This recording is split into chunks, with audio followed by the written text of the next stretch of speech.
तुळजाभवानी मातेच्या दर्शनासाठी सध्या लाखो भाविकांनी तुळजापूर शहरात हजेरी लावली आहे। शनिवार रविवारची सुट्टी आणि आज नाताळाची सुट्टी अशा सलग 3 सुट्ट्या आल्यामुळे भाविकांनी तुळजाभवानीच्या दर्शनासाठी मंदिरात गर्दी केली।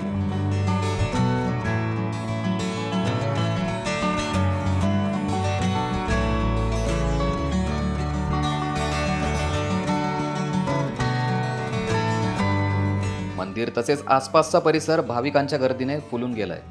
शहरातील तसेच शहराबाहेरील वाहनतळ वाहनांनी तुडुंब भरलेत। काल शहरात वाहने लावायलाही जागा शिल्लक नव्हती।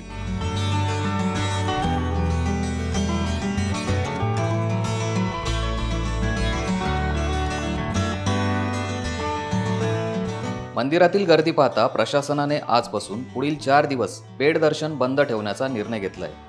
तसेच मंदिरातील गर्दी अजूनही वाढण्याची शक्यता आहे।